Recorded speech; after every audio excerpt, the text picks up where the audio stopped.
The untold truth about Chris Rock is far more surprising than you think. Most know him as a stand-up legend, but his journey to success was anything but smooth. Born in Andrews, South Carolina in 1965, Chris was the eldest of 7 children raised in Brooklyn's Bedford-Stuyvesant neighborhood, one of New York's toughest areas at the time. What many don't know is that Rock was severely bullied in school. The bullying was so bad that his parents eventually pulled him out, and he never actually finished high school. This early trauma would later fuel his comedy and shape his perspective on life. Before becoming famous, Chris worked odd jobs, including serving as a busboy at Red Lobster. His comedy career began in 1984 when he performed at New York's Catch a Rising Star. But here's something few people realize. Eddie Murphy discovered him while performing at the comic strip Live. Murphy became his mentor and even gave Rock his first film role in Beverly Hills Cop 2 in 1987. What's fascinating is that Rock initially bombed on stage regularly, but refused to quit despite constant rejection. When Chris joined Saturday Night Live in 1990, he was part of what became known as the Bad Boys of SNL, alongside Chris Farley, Adam Sandler, and David Spade. But Rock felt pigeonholed and underutilized on the show. In a move that shocked many, he left SNL in 1993 to join the predominantly black cast of In Living Color, only for that show to be canceled months later. This period marked a professional low point that few discuss. His breakthrough came with his 1996 HBO special, Bring the Pain, which transformed him into comedy royalty overnight.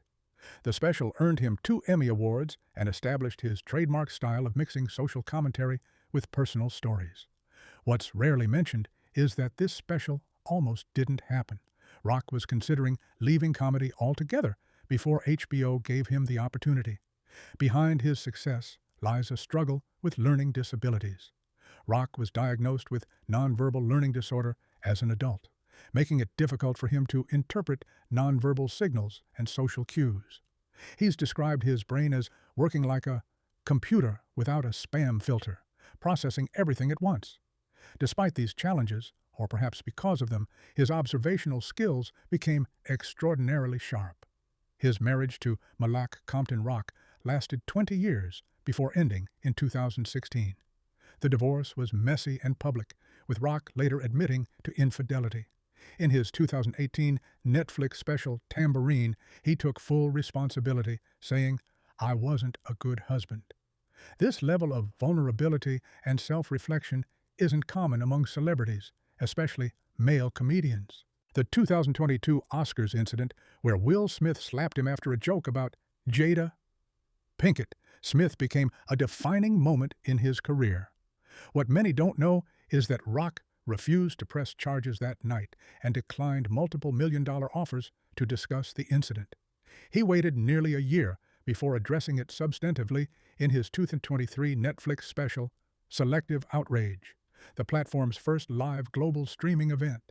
Rock's relationship with Hollywood has always been complicated. Despite his success in stand-up, he's been open about the racism he's experienced in the industry. In 2021, he revealed that he turned down multiple offers to host the Oscars after his 2016 stint, where he addressed the #OscarsSoWhite controversy. By 2025, he had finally agreed to return to the Oscars stage, not as host, but as a presenter, showing his willingness to move forward. His directorial efforts haven't received the same attention as his comedy.